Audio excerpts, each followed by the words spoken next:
Hello everyone, welcome back to my channel and we will continue our topic from the functional groups, and today we are going to learn about the general formula for each of the functional group.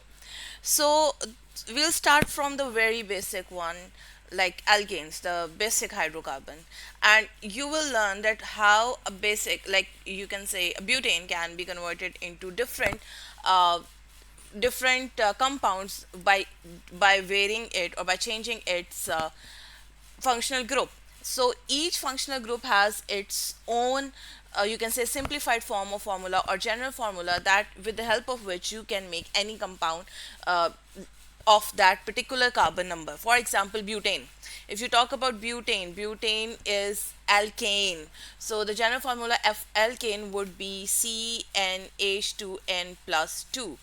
This is the general formula for alkane. So if you put here carbon number 4, carbon number 3, whatever is your n value, like if you want to make ethane, like carbon number 2, if you want to write pentane, that is carbon number 5, you just have to change the value of n.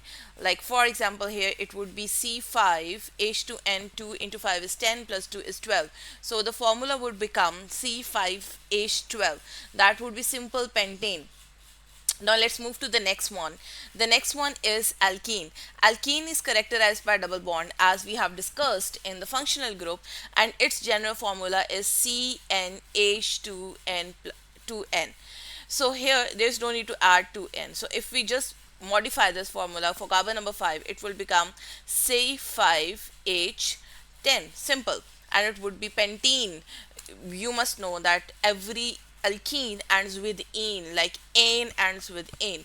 Similarly, if we talk about the alkyne, which is characterized by triple bond, carbon-carbon triple bond, that general formula will be CnH2n minus 2.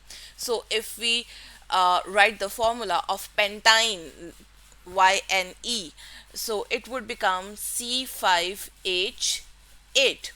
So that would be pentyne. So it is very important to learn the general formula in order to make any compound. Let's move to the halogenalkanes,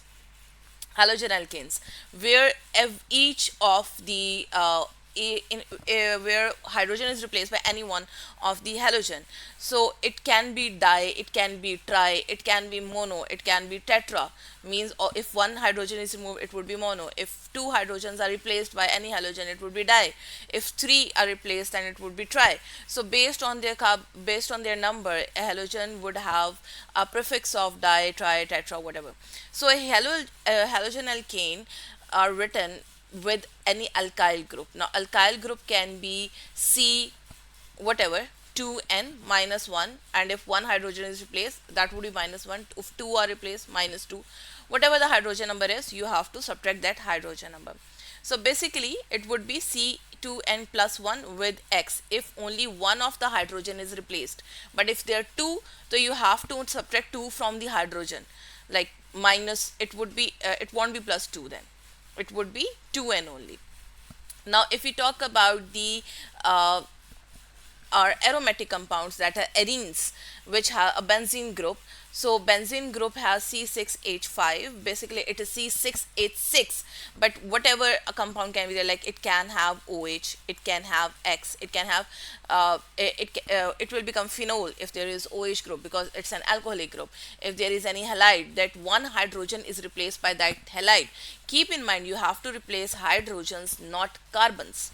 Now in alcohols, one hydrogen is replaced by the alcoholic group. Like it becomes CnH2n plus 1 OH. Like if we write pentanol, it will become C5H11 and OH, and it ends with ol, pentanol. If you talk about aldehydes are characterized by carbonyl group. On one of the side there is hydrogen, and on other side there would be your alkyl chain, that is R chain. So keep in mind, one side should have hydrogen group, only then it would be called as aldehyde. If both have the R group, then it won't be aldehyde, it would be, tell me in the comments. Okay, the next one is how to write the aldehyde, as aldehyde is characterized by carbonyl group, so we write this group as an additional group, like CnH2n plus 1, mean there are two carbons, then this would be 1 CH3 and then CHO, that would be ethanol. Keep in mind that aldehydes are have the ending with Al, and ketones are have the ending of one, O-N-E.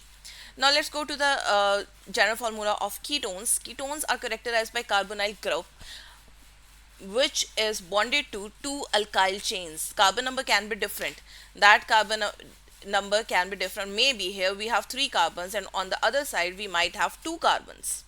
So it becomes C₃H₃ C with double bond O. Of course, we are going to write over here, and it will become C₂H₅. So there is no double bond in these chains, all are singly bonded. Then last one is the carboxylic acid. Carboxylic acid ends with oic, OIC, and we have to just keep in mind that this carbon is also included. Like if you want to write the formula of propanoic acid, don't write here 3, here you have to write 2, because the total number of carbon would increase. If you write here 3, it will become C4. You have to write 3 carbons, so one carbon is already there in the carboxylic group, so you have to mention here 2 in order to make the propanoic acid, like 3 carbon one. I hope you understand this video. I have a quiz for you in the question. Do reply me in the comments, and this is all for today. Bye bye, see you in the next video.